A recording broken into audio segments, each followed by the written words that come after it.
Hey there, comic fans. I am back from the comic shop again this week, and I've got 5 new comics, all from my pull list. A one-shot that was from my pull list. But first, let me show you my 2 top-of-the-printer museum covers I was looking at this week. Picked a couple of weird ones. This is a Voodoo, Adam Hughes one. Who did that? That's an Alan Moore book. She was Voodoo. She was one of the Wildcats or something. Really don't remember this series much. Alan Moore, Al Rio, and Trevor Scott.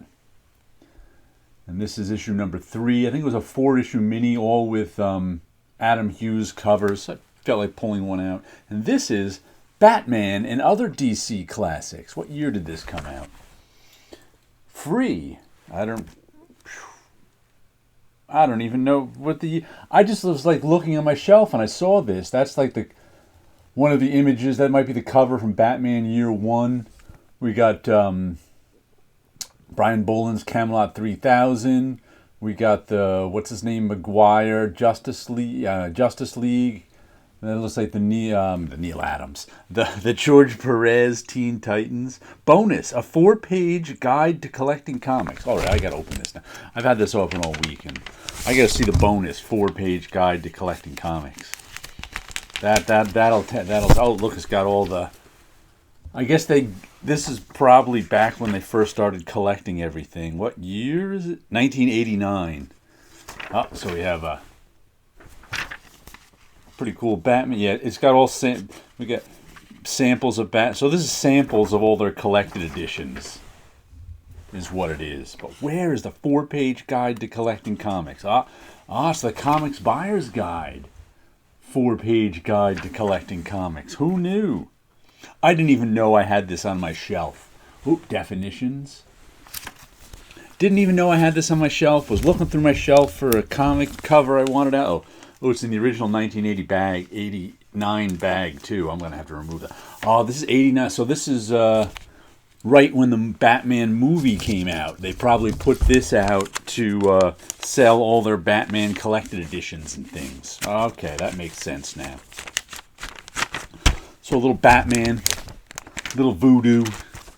And let's see.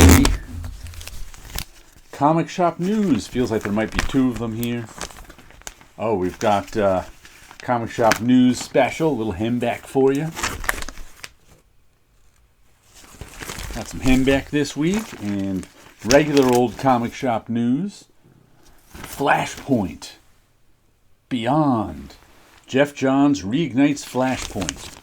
Yeah, Flashpoint was like a decade ago now. Man, time flies. I actually read some of Flashpoint. That was just before DC relaunched everything too, and just before what I call the Image Renaissance, where I was looking for new comics to buy, and so I picked up a couple of Flashpoint things. I remember. First comic of the week: Kaiju Max, Season 6, Issue 6, which means it's the last issue of the series. There's not going to be a Kaiju Max Season 7. So this is it for Kaiju Max. I still haven't read Season 1, but I have Seasons 2 through 6.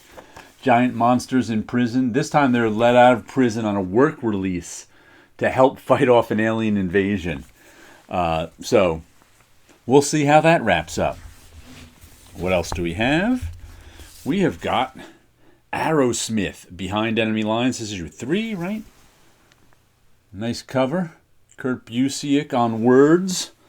Carlos Pacheco on pictures, and takes place in this mystical World War I, but magic is real. So these guys fight with magic, and it's called Behind Enemy Lines because our lead character, whose name I can't remember now, had to let himself get captured by the Germans so that he can do some mission behind enemy lines.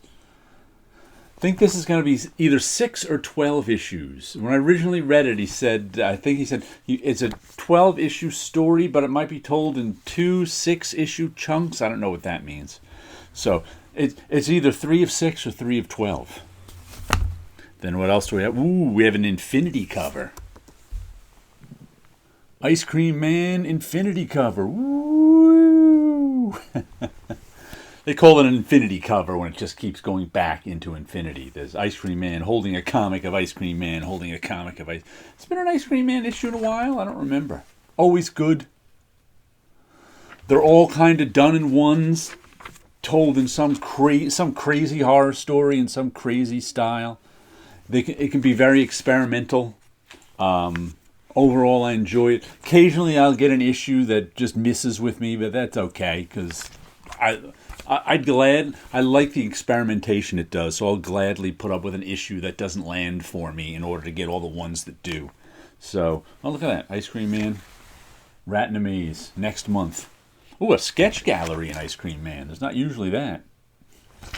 Wonder what that's doing there. Let's see. Ice Cream Man sketch gallery. It looks like there's an Ice Cream Man Sunday edition, it said. Volume on the shelves, this an oversized deluxe hardcover collecting 1 through 12 with an extra I might pick that up because I only started picking up Ice Cream Man with like issue 17 or something like that. I read the rest digitally. I took them out of the library on Hoopla and then put it on my pull list. So that might be something for me to get this summer. Then we've got Homesick Pilots, issue number 14. Continues our story of ghosts and the haunted house versus the giant robot powered by ghosts. And we're kind of on a side quest here. There was the big fight between that might be the haunted house full of ghosts. And they had to go on a side quest to get one more. They had to go get a haunted toilet seat. That was part of some military experiment. So they could bring it back to the haunted house so the haunted house could defeat the haunted robot suit. But it's been fun. Last issue was really creepy. Really creepy horror issue. I enjoyed that a whole lot. Let's see, the last thing I got was a done-in-one, The Secret History of the War on Weed. I'm friends with Scott Koblish, who draws this. And so I saw on Facebook he had it coming out, so he ordered it. And it's a real wacky story, he says. I was actually talking to them about this, and he said, I think they noticed that months and months ago, they noticed there was a ship date of 4/20 today. And they're like, ooh, what can we do with that? And somehow that morphed into The Secret History of the War on Weed. Ooh, that's a crazy panel. Double page spread, one big panel. Totally tubular activities page.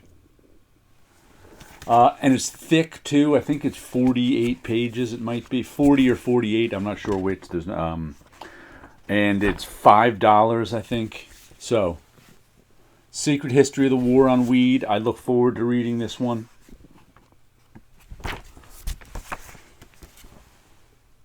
Humorous look at the Secret History of the War on Weed.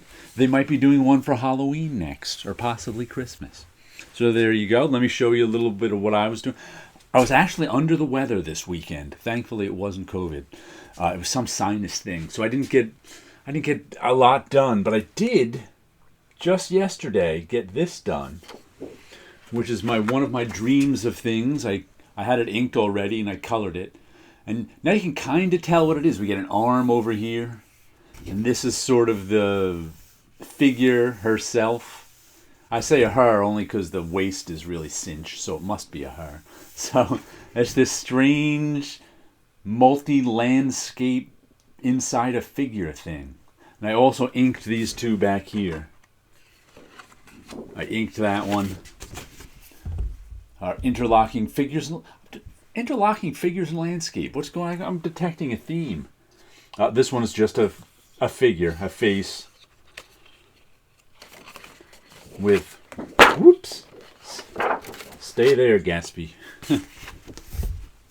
With what my sister said looked like a Pez container. Kind of open. This one I'm looking forward to coloring. That one seems to suggest colors to me right away. This one took a while to color. I went with the most literal stuff first. I think first I put browns in the background, and then I went with the skies, and then I put in the arm flesh color over here, then the face flesh color down there, and the flesh color around the eyes. And so it's like I went with the literal stuff first, and then filled in, and then tried to figure out what all the rest was on that one. All right, so there you go. Some artwork, some comics. Oh, and I haven't made a video yet about my John Buscema Artist Edition, just because I was so wiped out this weekend. But hopefully this next weekend I'll make it. And you guys have a good week out there.